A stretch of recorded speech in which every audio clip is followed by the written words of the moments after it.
Alors, dans la première partie, je vous ai raconté plus sur la santé et sur le Reiki, enfin sur l'énergie. Et là, j'aimerais vous partager avec vous comment j'ai appris plus comment fonctionne le mental et le subconscient.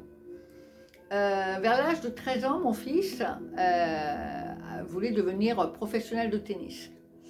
Et c'est extrêmement dur, donc il s'entraînait tous les jours avec son papa, il jouait au tennis tous les jours, et non seulement il faut préparer le physique, mais c'est un sport extrêmement mental. Le jour du tennis, quand il se retrouve à jouer contre son adversaire, en réalité il ne joue pas contre son adversaire, il joue contre lui-même.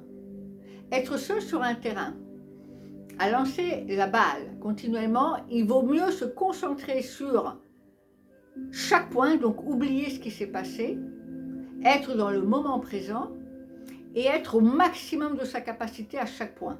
C'est-à-dire ne pas avoir peur, ne pas avoir de doute, être rapide, apprendre à gérer vraiment son mental. Et comme mon fils avait vraiment des gros problèmes de confiance en lui, parce que pour être un bon joueur de tennis, il faut que tu aies confiance en toi, il faut vraiment que tu apprennes à gérer le mental. J'ai commencé à faire des recherches. Et j'ai étudié les méthodes de sophrologie, training autogène, et puis je suis arrivée à l'hypnose. Et l'hypnose, qu'est-ce que c'est? L'hypnose, c'est tout simplement apprendre à gérer les fréquences de notre cerveau. Quand j'ai un mental qui est là à avoir peur, en panique, il faut absolument calmer les fréquences. Et donc, l'hypnothérapeute, qu'est-ce qu'il fait? Il va baisser les fréquences de la personne du mode bêta en mode alpha, de façon à ce que le subconscient soit très réceptif. Et quand le subconscient est très réceptif, tous les messages que l'hypnothérapeute va introduire vont être intégrés beaucoup plus rapidement. C'est comme si l'hypnothérapeute vous introduit un nouveau programme. On le fait pour les gens qui veulent arrêter de fumer, pour les gens qui veulent perdre du poids, ils vont voir un hypnothérapeute et avec quelques séances, l'hypnothérapeute va réussir à changer le programme qui est dans le subconscient. Donc, j'ai enseigné ces techniques à mon fils pour qu'il apprenne à être calme et à être en pleine confiance durant le match, de façon à ce qu'il ait le plus confiance en lui-même pour jouer le mieux possible durant ses matchs. Donc, je lui ai enseigné des techniques de respiration, je lui ai enseigné du yoga, et puis à faire ses auto-hypnoses, c'est-à-dire à baisser les fréquences de son esprit, en introduisant des affirmations, j'ai confiance en moi, je joue mon meilleur tennis à chaque point, des répétitions affirmatives continuellement. Et donc je lui ai enseigné aussi la méditation, parce que la méditation, c'est tout simplement de l'auto-hypnose, c'est le même principe. Donc, grâce au tennis, j'ai appris énormément de choses sur notre cerveau, notre façon de raisonner, notre façon de penser. Et quand tu comprends ces choses-là, eh bien, tu comprends d'autres choses aussi. Et là, j'aimerais ouvrir une aparté. Comment on conditionne quelqu'un, comment on programme, parce qu'on a vraiment tous des programmes en tête, hein. Si je veux changer le programme que j'ai dans ma tête, je vais baisser mes fréquences, ok? Donc, je vais faire en sorte de toucher le subconscient. Le subconscient, il adore les émotions, il adore la musique, il adore les images. Et quand il est comme ça, quand il est ouvert, eh bien, tous les messages qu'il entend, il les intègre.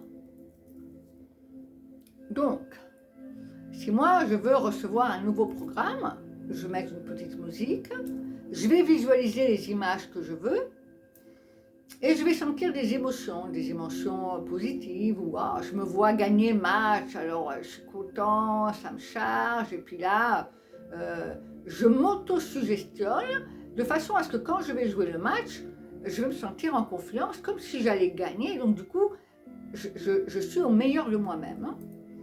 Eh bien, si on y pense, la télévision offre ce même genre de choses.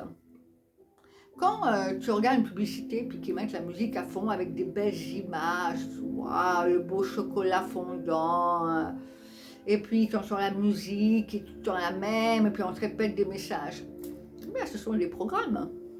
La publicité utilise toutes ces méthodes d'hypnose pour que toi, tu aies acheté après le chocolat qu'ils t'ont mis 10 fois devant toi dans la même journée devant la télé. Tout ça, ce sont des messages qui hypnotisent. Mais pas seulement la publicité. Et journal télévisé alors. 10 fois par jour, on te répète la même nouvelle. 10 fois par jour, on te met les mêmes images. Puis ça pendant plusieurs jours. Mais le problème, c'est que ces images, qu'est-ce qu'elles créent? Elles créent de la peur. Elles créent de la colère. Est-ce que c'est bien pour nous? Pas du tout. Mais tout ça, ce sont des messages qui créent une énergie négative.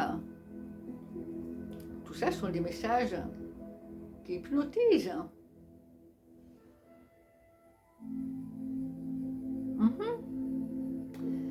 Donc, qu'est-ce que je veux dire aujourd'hui?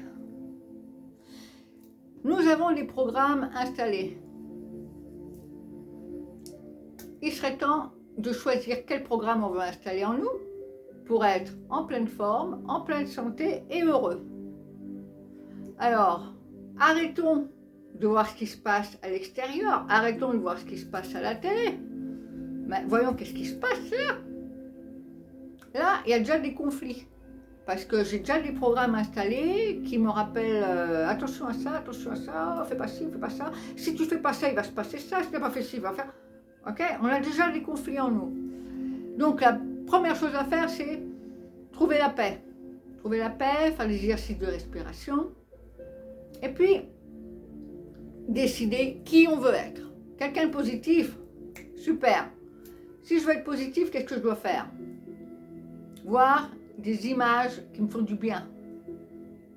Entendre des messages qui me font du bien. Écouter de la musique qui me fait du bien.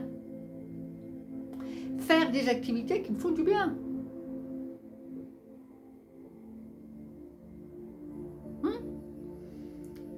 Nous avons été conditionnés. Mais nous avons le pouvoir de nous déconditionner. Nous avons le pouvoir de réinstaller d'autres programmes en nous. Et ça, c'est mon objectif avec mon canal. Mon objectif, c'est vous enseigner à reprendre le contrôle de vos pensées, de vos émotions, pour avoir la vie que vous voulez et pour être en pleine santé. Alors, pour les personnes qui sont malades, qui ont un problème, suivez toutes les thérapies que vous êtes en train de suivre, allez voir votre médecin, mais je vous conseille d'apprendre à être toujours positif. Dire je vais guérir, je vais m'en sortir, être toujours positif. Choisissez-vous un médecin positif, un médecin qui vous encourage, un médecin qui vous soutient. Tout malade a besoin d'encouragement, c'est pas facile. Mais rappelez-vous une chose, la maladie est là pour nous enseigner à nous aimer. Qui a des problèmes, qui a des maladies difficiles, n'importe laquelle, la maladie est là pour te dire, tu as des pensées envers toi-même qui ne sont pas bonnes. Arrête de penser mal de toi-même, arrête de te faire souffrir toi-même. Reprends contact avec toi-même et aime-toi. Ça, c'est le message de la maladie. Donc, suivez votre thérapie avec votre médecin, mais en même temps, vous devez trouver de l'espace pour vous aimer vraiment. Comment? Faites des choses qui vous font du bien. Soyez avec des personnes positives qui vous encouragent, des personnes qui vous disent « tu vas y arriver, tu vas voir, on va être là, on va être près de toi ». Parce que ce qui guérit un malade, c'est l'amour du malade pour lui-même. Ça, c'est vraiment un travail que vous devez faire, vous devez vous aimer.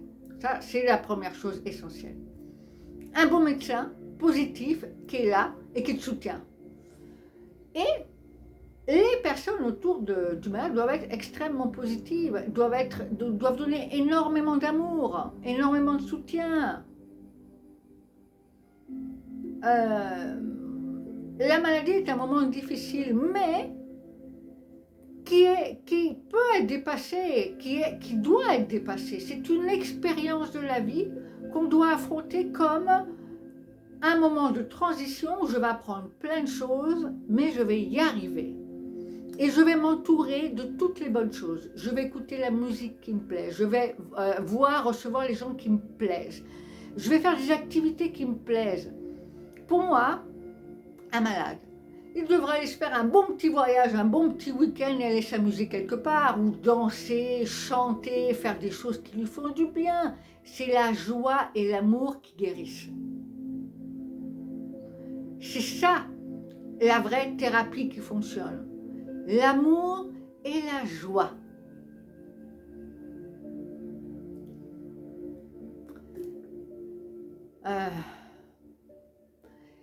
C'est ce que je voulais vraiment faire passer comme message aujourd'hui, c'est que apprenons à gérer nos pensées, apprenons à gérer notre cœur, sélectionnons les choses autour de nous pour nous sentir bien, toujours bien. Nous sommes la personne que nous pensons être. Nous sommes la santé, non, nous représentons l'accumulation d'émotions que nous avons en nous-mêmes. Plus les émotions sont positives, et meilleure sera notre santé. Le message d'aujourd'hui, c'était vraiment ça. Nous pouvons apprendre à gérer tout ça. C'est pas facile, c'est un parcours à faire, on le fera ensemble, dans l'amour et la joie. Je vous remercie beaucoup de me suivre. Un petit commentaire, tout simplement un petit merci ou un petit cœur en commentaire, ça me ferait plaisir. Je vous souhaite une excellente journée, à bientôt.